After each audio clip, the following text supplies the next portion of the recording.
Bonjour, hello guys, bonjour tout le monde. Voilà, here we are cooking tomato mushroom eggs soup. Ayan guys, gluluto tayo ng kamatis, mushrooms at saka itlog na sabaw. Kasi masarap ngayon sabaw. Malamig ang panahon kasi winter. So everyday mayroon akong soup niluluto. Kaya yan guys, sobrang sarap niyan. Yan yung aming kakainin ngayong gabi with roasted bread lang. Ayan. Halo, halo, halo, halo. Pagkatapos, ayan, ginisa ko muna guys yung kamatis. Tapos, in-slice ko yung kamatis pero tinanggalan ko ng balat.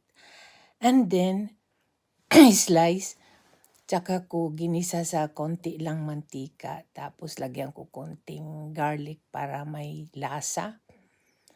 Pagkatas ng garlic, ayan, kung naluto na yan, nilagyan ko na ng chicken, ano ba yun? Ilalagay ko yung chicken cubes pala at saka tubig.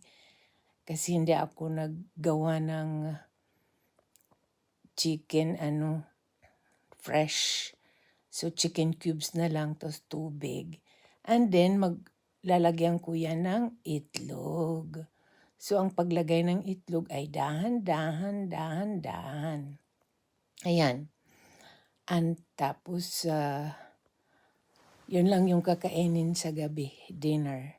Tapos yung toppings niyan, coriander. Ayan. Yan yung itlog guys, ihahalo ko sa kamatis at mushrooms. Yung mushrooms ko mahahaba yan kasi ano ba yan, parang ano bang tawag doon sa mushrooms na yun na mahahaba? Ang sarap-sarap na ni. Parang isumi ba yun? Isumi mushrooms. Yan ang sarap niyan. So enjoy guys. I hope you enjoy my soup for the day. See you on my next video. Ciao, ciao.